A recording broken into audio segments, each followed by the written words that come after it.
and talk about my love of storytelling and how my book, Cadi and the Cursed Oak, came about. I have a lot of pictures to share with you, so I'm going to share my screen for a bit. And then at the end, I'm happy to answer and take any questions. So let me share my screen. All right. Can everyone see that? Good. Okay. So I do freelance work as a managing editor for Lost Art Press, a book publisher based in Covington, Kentucky. And I first learned about the Nene Oak while editing another book for Lost Art Press, Honest Labor, which is a collection of essays from the Woodworker magazine, while Charles H. Hayward was editor from 1936 to 1966. And we're pretty sure that's Charles Hayward there. And while looking for the essays that would make up this book, I skimmed a lot of text, but a lot of what Hayward wrote slowed me down. Like this entry and what he called the diary, a regular smattering of bits and pieces of news, all somewhat related to wood. And in this particular entry, he talked about the Nene Oak, a haunted tree, long an object of superstitious dread. It was there that I learned a body had been hidden in the hollow of the tree. Owen Glendower, a leader of Welsh nationalism, had a long-standing feud with Hoel Sel, the ninth Lord of Nene. Owen visited Hoel in 1402, and while bow hunting, Owen killed Hoel and hid his body in the hollow of the Nene Oak, where it remained entombed for 40 years. The story intrigued me enough to take a picture of the page with my phone, which is this page. And in my spare time, I began to do some research. There was so much there: murder, ghosts, witch hangings, cursed objects. After 6 months of research, I sent Lost Art Press's publisher, Christopher Schwarz, an email. I told him about the tree and asked if there was any merit in doing more research for something a little unusual given the nature of the oak, an illustrated children's book. My long email followed with his short answer: yes. I spent another 5 months researching before I had a rough draft, and then I had a contract. Now, I'm a rule follower, and I imagine a lot of you on this call are rule followers too. And I imagine some of you aren't, and that's okay too. I'm going to let you in on one of the best parts of working in a creative field. Sometimes to finally break in, whether that means publishing a book or having your byline in a magazine, having a piece of artwork in an exhibition, or singing a song on stage, you have to break some rules. And by that, I mean you have to do something that's just a little bit different than what everyone else is doing. Traditionally, the book publishing industry likes an illustrated children's book to be about 500 words. My first draft was 2,000. Christopher read my first draft and encouraged me to let the story dictate the word count, not tired publishing rules that so far had gotten me nowhere in my quest to publish a children's book. And so I did. And that's when Cadi and the Cursed Oak became so much more layered and complex. Within the story, I began delving into the topic of storytelling in and of itself.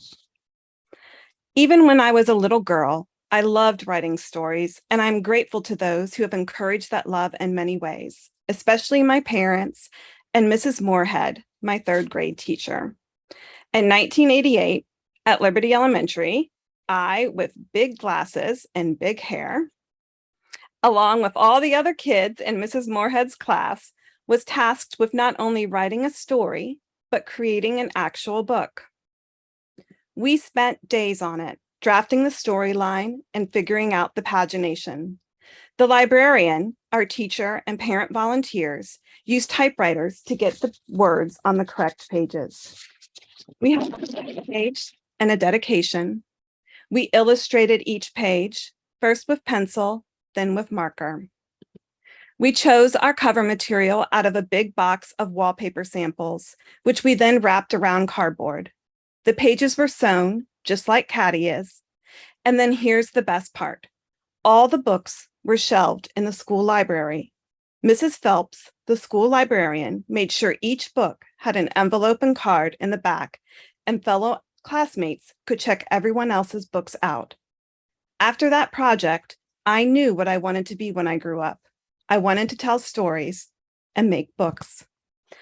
Aside from 2 quarters spent studying environmental pre-law and an attempt to save the planet, only to discover that required a lot of science and math, I mostly stayed the course, and then I graduated with a magazine journalism degree and have spent my career writing and editing.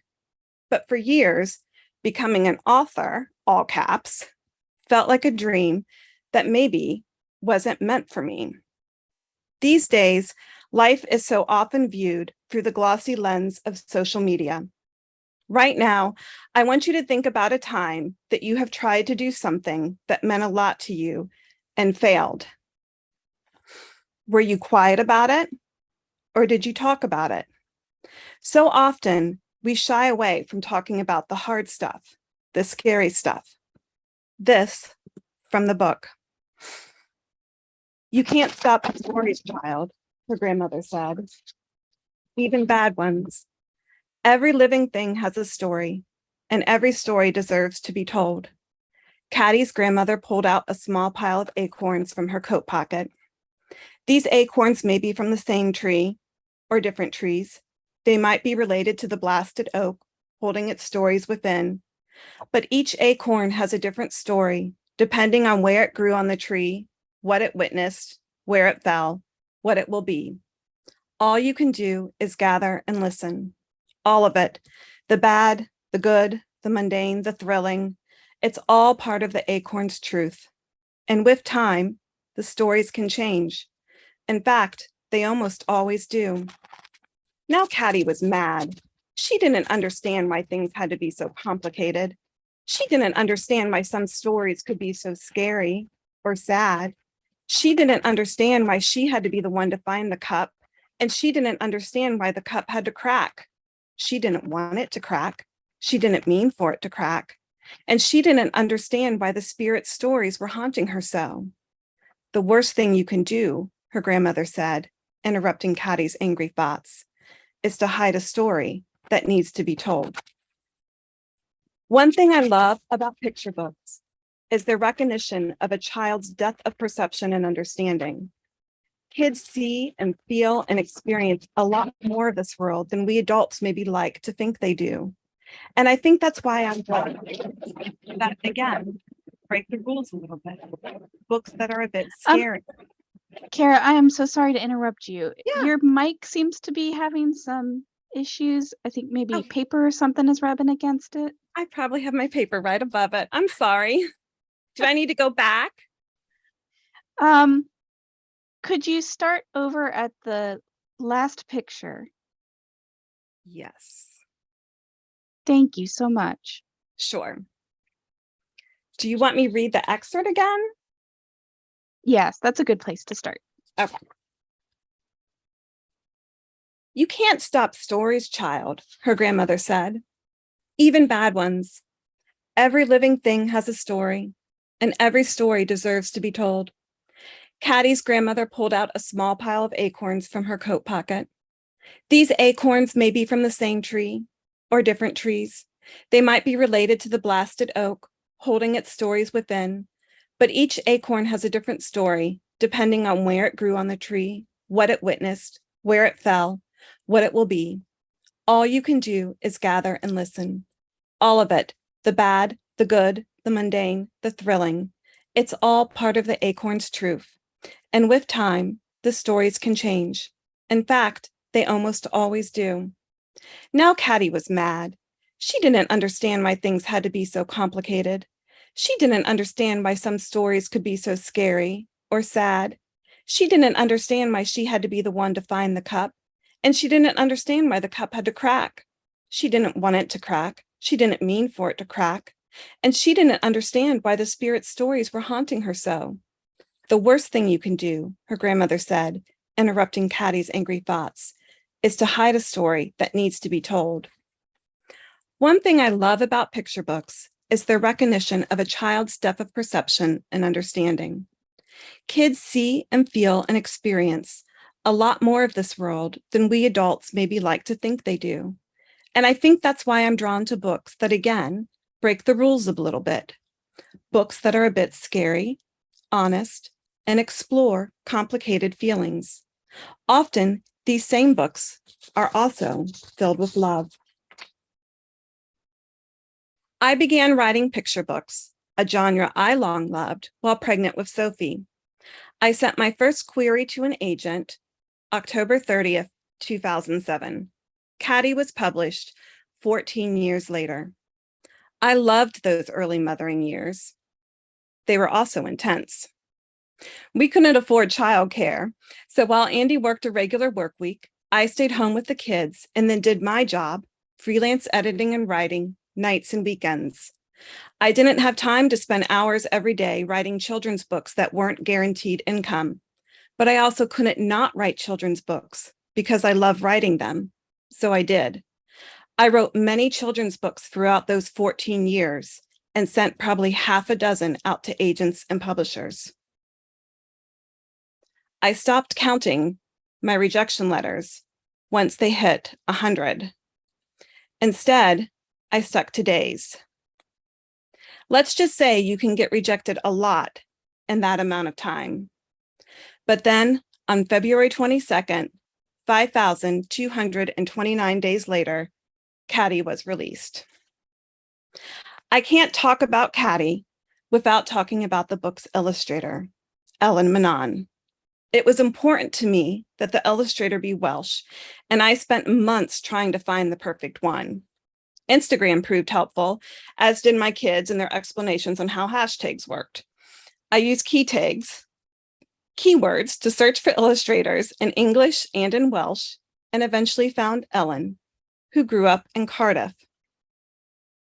In her bio, she said she was inspired by the natural world, folklore, and folk traditions, particularly those Welsh and Cornish. She said she has a passion for storytelling and aims to bring a sense of magic to the everyday, reflecting stories of the landscape in a world that's often focused on the modern and material. Shortly after, her work was featured as a Google Doodle for St. David's Day 2021. With that, I was worried she'd be swamped with inquiries and work. But after a few emails, it all just worked out. From the beginning, Ellen and I were equal partners in this project.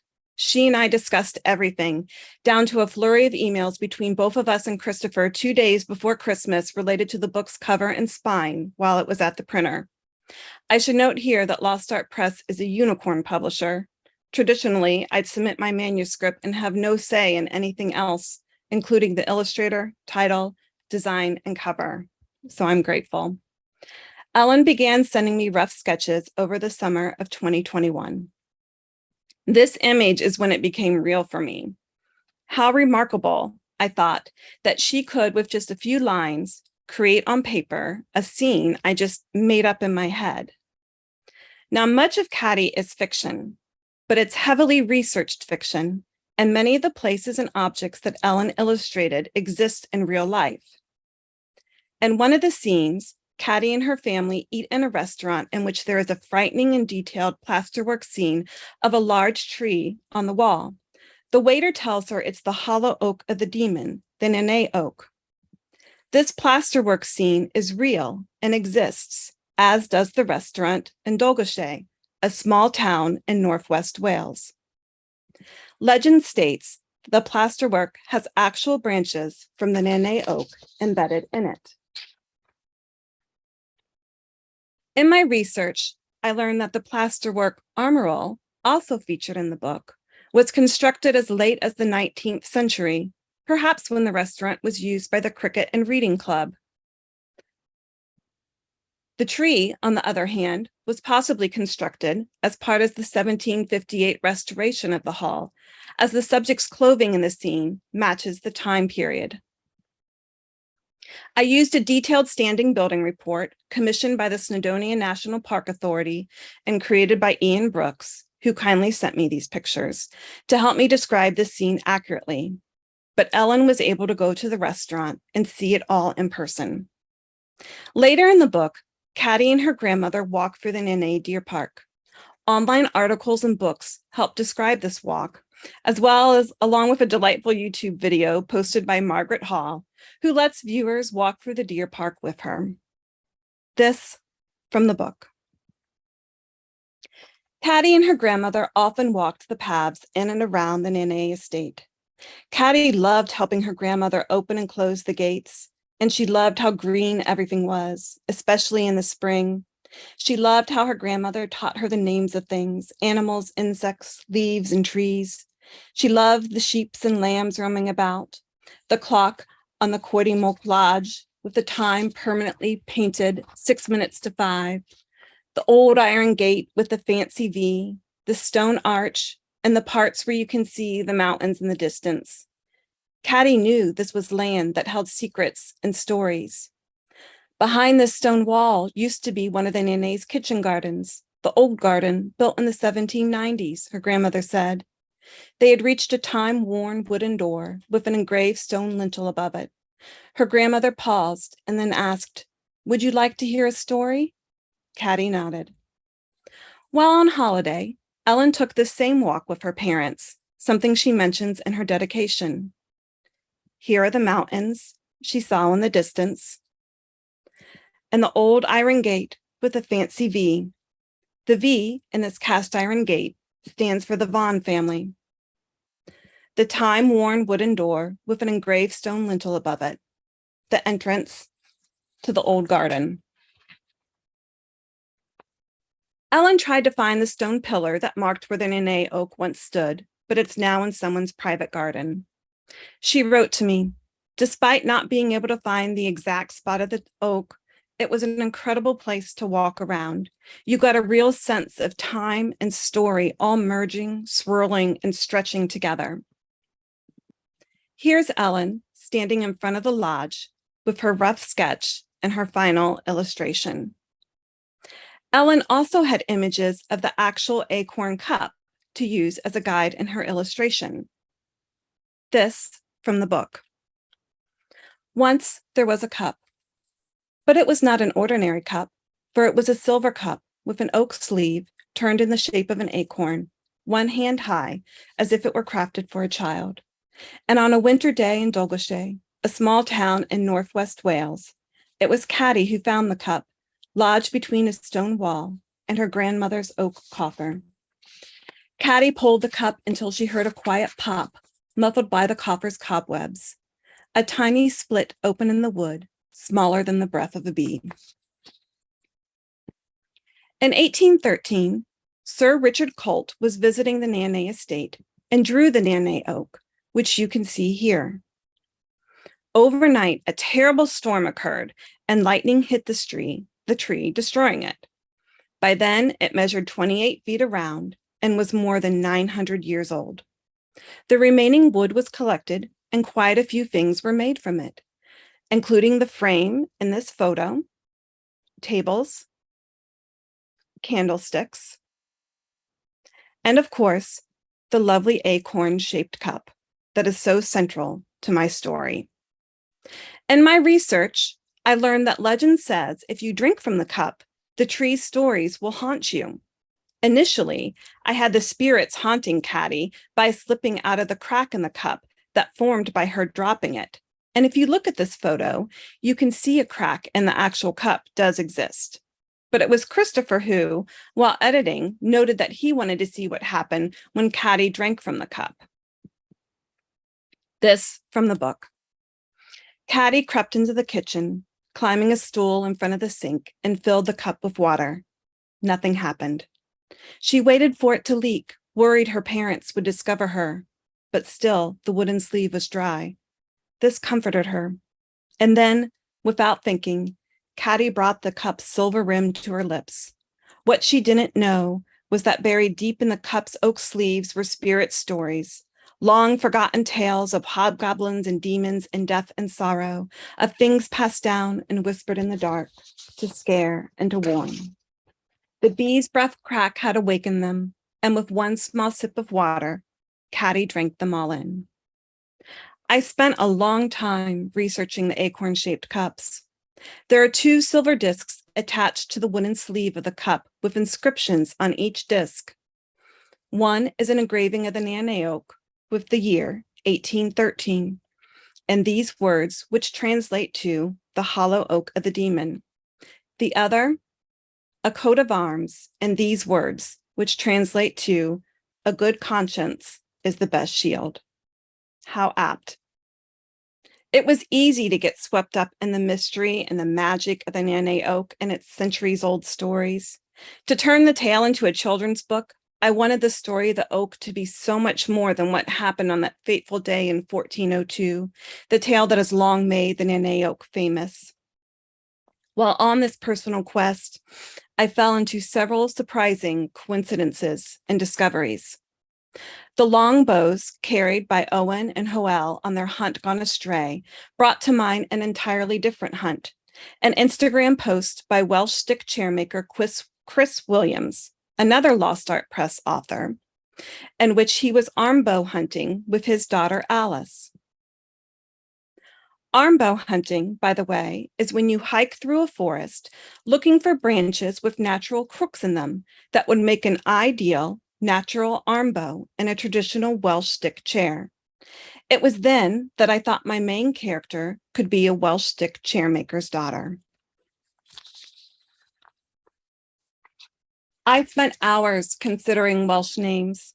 At the time, Cadi ranked number 90 on a popular names in Wales list. It's one of the Welsh diminutives of Catrin, then ranked number 82. Turned out, Owen had a daughter named Catrin, who died in 1591, a noblewoman known as the Mother of Wales. Sometimes, when I'm in the thick of a project, I lose sight of the obvious. Months had gone by when I realized I had forgotten there were 4 acorn cups and that each had their own inscription or toast around the rim. By this point, Cadi and the cursed oak had become longer and more complex. The Nanae oak in my book was also representative of stories that are passed down through generations. I fully expected the inscriptions on the acorn cups to be different toasts for a birthday celebration, which was the reason the cups were made. Imagine my delight when I translated one of them. The oak may succeed where the acorn takes root. It fit my story, particularly the already written end, so beautifully. Near the end of the production of Cadi, we hired Dr. Ewan Wynne Rees, lecturer and director of the Cardiff Center for Welsh American Studies, to edit and correct the translations and create a simple pronunciation guide for the 20+ words and phrases we have scattered throughout the text. He also helped us produce an audio guide. So if you would like to hear all the Welsh words and phrases pronounced correctly, you can find that guide on the Lost Art Press site.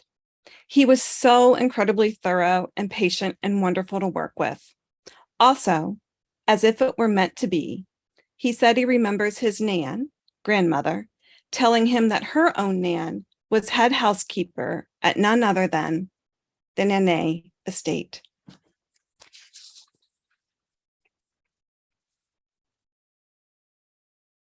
It took Cadi a while to figure out how to make her scary dreams go away. It took me a while to make my dream come true. Cadi and I both learned we needed help to make these things happen.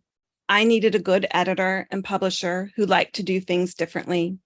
I needed the gift of time to write when we had none, and quiet encouragement from many family and friends who never once made me feel if my dream was irrational, despite how long it was taking. And what Cadi and I both needed was to listen to the past and the present in order to find the courage and the freedom to write a new story. This from the book. Cadi listened to her grandmother, to the sound that hemp makes when pulled taut on a bow, to angry men each believing they're right, to the sound of an adze chopping into oak. She listened to the soft plop of an acorn's fall, a stag's hooves changing course, a woman's cry, the tightening of rope. She listened to the secret sound a taproot makes deep below the ground, the thump of a body being thrown, the rasp of chair legs being dragged across the floor, the crackle of a fire as a ghost story is told.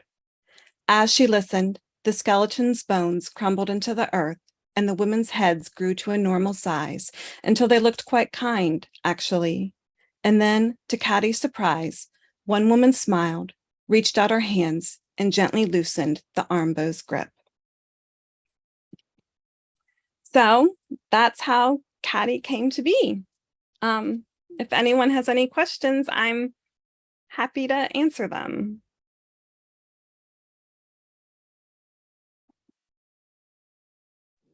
I just want to congratulate you, Kara. Oh, Can you hear me? yes, thank you. This is just, I could almost cry. It's so Oh. exciting. That's really sweet of you. Thank you. I was a former high school art teacher. I think that's why it's so emotional. Thank you. It's really an impressive accomplishment, Kara. I'm looking forward to reading it. And I do think the illustrations are lovely, just pretty. I just am so in love with Ellen's work, and I hope I get to meet her someday in person. So Kara, I'm wondering if the because you had early collaboration with the artist, generally I think of a book as the words come first and the illustrations come later. Could you speak a little bit more about how that worked since you had such early contact with your illustrator? oh, sure. So the story was completely written by the time we hired Ellen, but I am very, very grateful in that I basically got to choose her. My publisher, agreed that she was a really good choice and that she wanted to come on board too. But often with traditional publishers, because I worked for Writer's Digest magazine for years, you would submit your manuscript and then, like I said, you have no say in who the illustrator is, and you kind of have hands off the entire process. And yet with Ellen, she asked for illustration ideas for each page. So I'm not a designer, so I kind of just I went into Google Sheets basically, and we just kind of went through a pagination process, and I listed my ideas, and she hand sketched her illustrations. But the way she took my words and just came up with these beautiful ideas was just so wonderful. There were very few changes we made to the final process. Yeah. Kara, do you plan on visiting Nene sometime? Oh, I very much want to. I was writing this in the thick of COVID, so I think in some ways, I think my husband was kind of glad because I was about ready to drop a lot of money during the research part just to go there. But time and money allowed, it would just be a dream. That's a goal, yes. Now that you've spent a lot of time learning about Welsh folklore, are you thinking of doing a follow-up book using Welsh culture as the background? I haven't thought about that specifically, but I am much more intrigued by it. I find myself reading a lot about it. I don't know if anyone's watching that show Wrexham on TV. I've been watching that, which is kind of fun and silly. But I do really, really enjoy the culture, and yeah. But a follow-up story is a really good idea. There are a lot of folk tales and folklore that you could do something similar to what I've done with. So that's very interesting. Well, I was wondering that because it sounds like you've got a deep collaborator in Ellen, and it would be great to have her illustrate another book with you. That's true. And she's already mentioned she would love to do that. So wonderful idea. Did you have an intended age range for the book? That's an excellent question, and something we all struggled with because it is long and the subject matter is a little bit scary. But like I said, I do strongly believe that I think children can handle a bit scarier books. We finally decided ages 8+. on the website, but we said that, it really is up to the parent and child. Every child is different. So Want the video on? Outside of this book that you've written, Kara, what is your favorite children's book? So you could nod and then they would see. someone asked, growing up, my dad always read to us Caps for Sale, which I really loved. So that's just a childhood favorite just because I read it. But I have a really hard time picking one children's book that I just absolutely love. But that one is very sentimental to me for many reasons. But I love the work of Kevin Hunkeys. I love the work of Lauren Long. And I mean, if you can see, I have quite a collection. So. How many pages is How your long is it? How long is the book? The book, it runs about 4,000 words. So it really defies categorization, which is one of the reasons I think I was able to get away from this, is because it is published by a small publisher. But it's about 42 pages. But picture books have been running longer lately. I know like Sophie Blackall just did one that was that number of pages, and it's not as wordy, but so it's one that a lot of parents that I've talked to, they've been sitting down and reading it in pieces with their kids at night. So Have you sent a copy of this to your third grade teacher? No, I haven't, and I can't believe I haven't. Mom and Dad, do you know what happened to Mrs. Moorhead? We can find out. I'll do that this weekend. I enjoyed hearing about that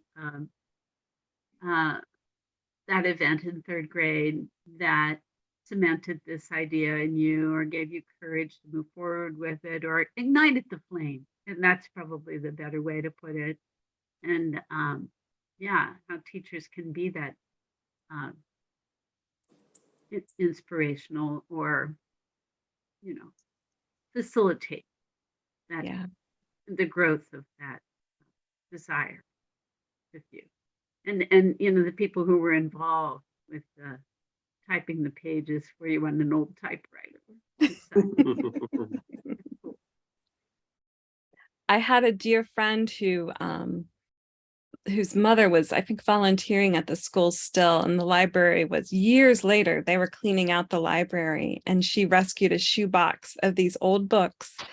And she pulled this one out of the shoebox and said, "Do you want this?" And I'm so glad she did. So it remained at Liberty Elementary for years, but that's how I ended up getting it back.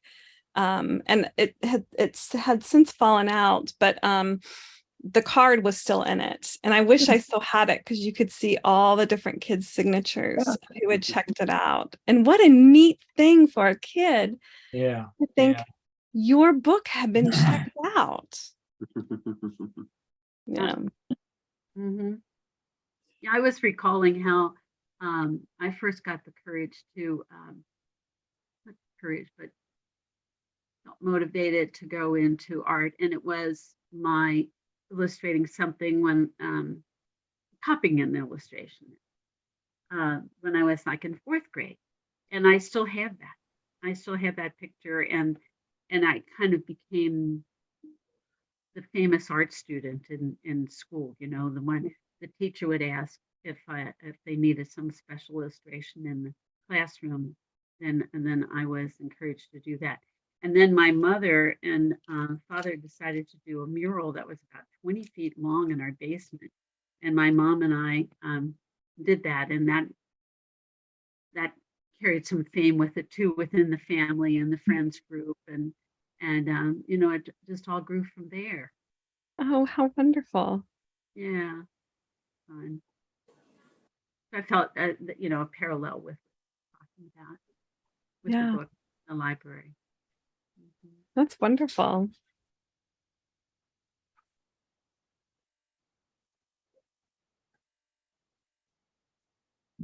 Joe,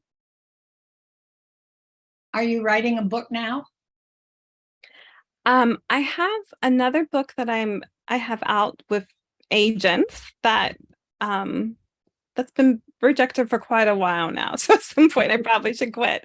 But no, I've been really, really busy with my paying work. So I don't have something actively new. But now that this is out in the world, I really want to get started on that. But it is just a busy time in life. Sophie's in high school and the boys are in junior high, and I sometimes I do think like this time will go very quickly and then they'll all be away and then I'll have more time again. So I do think that there are seasons in life, and I'll have another season soon. So Joe, did you have a question? Your virtual hand is up. Yes, I did. I was wondering how you went about publicizing it. I mean, how is this? Yeah, I've always wondered that once you write a book, where does it, how do people find out about it? that's a great question. So one reason I love and admire Lost Art Press, but what makes it a unique publisher is that we don't sell the book on Amazon or anything like that. It's all independent local bookstores, but that does make it hard to get your book out in the world. So it's a lot, and Lost Art Press is more known for doing books to a very niche audience of woodworkers.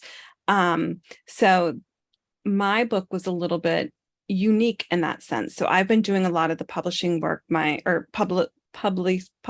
work myself. So I have a friend who is a publicist, and she helped me write a letter, and I've been mailing it to and emailing it to news stations and libraries and local bookstores. And then even when I do things like I visited my brother who lives in New York City, and it was just on the ground. I was really nervous, but I put a bunch of books in a knapsack and I went to bookstores and I just got up the nerve and gave them the book with the letter, and we'll see what happens. So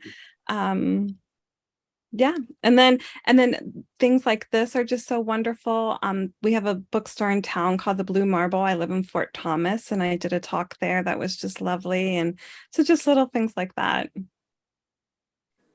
So we have to go to Blue Marble to get it, right? Yeah, or order online. Joseph Beth has it as well. Oh, okay. Yeah. Order online from you or from one of those? Lost Art Press has Oh, it. okay. Yeah. Yeah. I actually have a great niece who is 8 or 9. She might like it. Oh, that's wonderful. But I'll have first. She won't be first. I'll be first. Oh, thank you. Yeah, I'm just really Barbara. happy. Oh, thanks. Let's see, have your children read the books and given you feedback? Oh, yes. In fact, too many times. They were actually really helpful because they read many drafts, and I would do things like, okay, so this draft, I want you to highlight all the words that you don't know the meaning of, because I've been writing as a journalist or, for an adult audience for so many years. Sometimes I would forget that even a junior high kid isn't, and I would say, well, think like back to when you were in elementary school. And so they would highlight all the words that they thought that they wouldn't understand and things like that. And they gave me some really good feedback. And two, I would say, is this too scary? No, Mom, it's not too scary. So they were good in that way too. But yeah, so they've read it many times, which was sweet. I think those of us who are older, and maybe even your age, I don't know, we think kids have to be so protected. And then we read some of the stuff that they're reading, like, oh my goodness. Yeah. Well, have you read some of the stuff we read?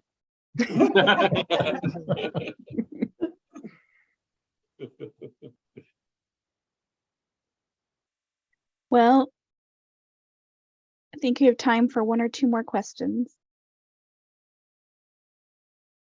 I'm thinking we need to have a book signing at the church. Ah, yeah. Nice. Oh gosh, that's too kind. It would be great. We've got a copy. Oh, that's so nice. Thank you. We need to get a signature. I'd be happy to do that. Marita, did you have a question? You're on mute. Marita, you're on mute. I was wondering if you have an agent now. I don't have an agent now. So I did have an agent for a while, which I was really excited about. So this is one of like the truthful kind of things about publishing. And I learned that she was kind of a newer agent and she just wasn't selling my work and wasn't getting back to me. And I learned from some of her other clients that they were also having the similar issues. So I had her for a couple years, and then I went through the really heartbreaking process of kind of ending that relationship. And that was really hard because I finally achieved this dream of getting this agent, right? And then even then I didn't know, am I doing the right thing? But since then I've kind of followed her online, and I don't think she's really sold anything. So I think I was just so excited at the time to get an agent. I maybe made a poor decision when I signed with her, but it's all nothing's an easy linear path, right? Well, So. Especially in the publishing thing, but I was just wondering if you submitted things that had previously been rejected without an agent, if they might fare better if you had an agent. Oh, yes, that is very true. So most of, especially in the picture book world, most of the work that I'm submitting to is agents. There are very few traditional publishers who will take on agented work. So Okay, I see. yeah, but those little snippets of rejections, those were all from agents. Ah.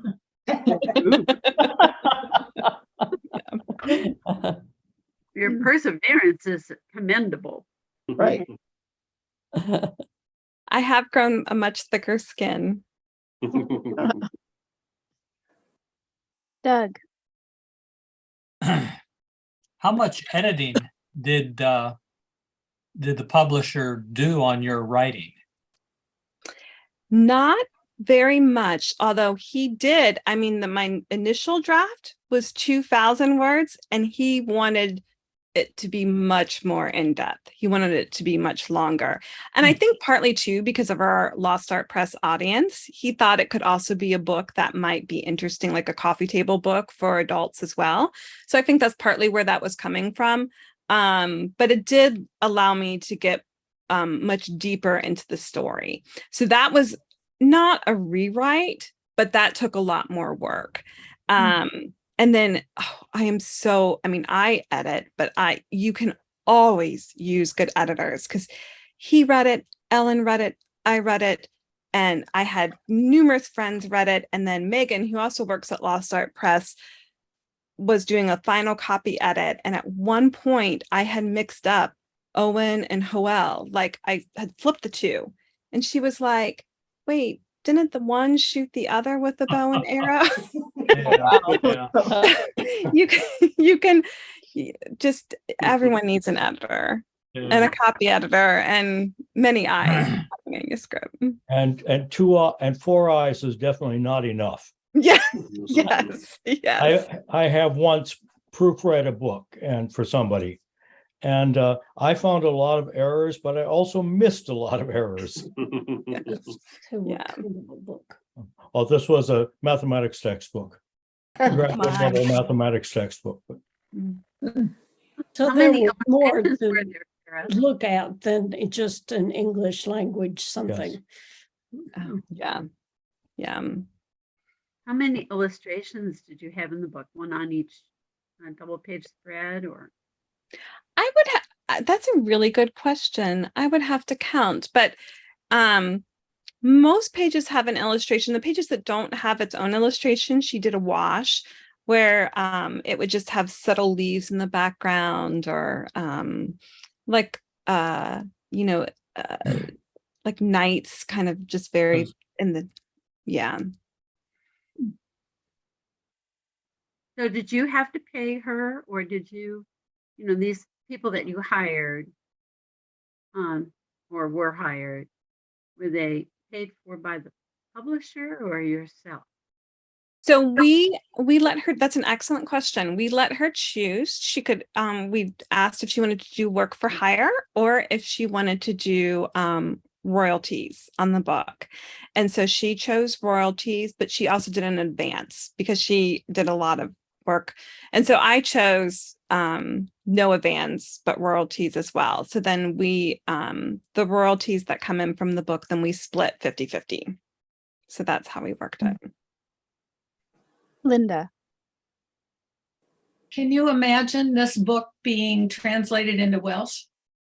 I would love that. We actually had one it was a very small Welsh publisher reached out to us, and then they had to cut back for some other reasons, but they said that they're still interested. So that's something kind of Ellen is working a little bit on her end, is reaching out to some Welsh publishers. I think that would be just a wonderful, exciting thing to happen.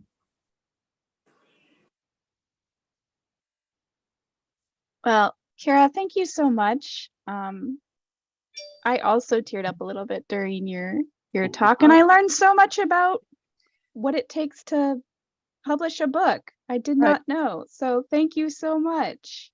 Well, thank you all so much for coming. Like I just feel like it's this like little thing I did, and the fact that you all showed up on a Friday night. Not a little thing. Not a little thing at all.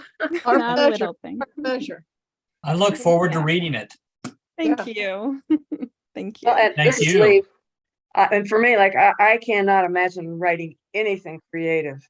I'm in just such awe. And so the fact that you could even, get the story and I just don't even get how you guys could do that stuff. So I'm really impressed with that. Big round of applause. Yeah. Thank you. Thanks. Waiting for number 2. Great. And thank you all for showing up here tonight, and we will see you next month. Well, thank you, Kara. Thank you. Thanks, Meredith. Bye-bye. Good night. Good night. I mispronounced her name. I think she says Kara.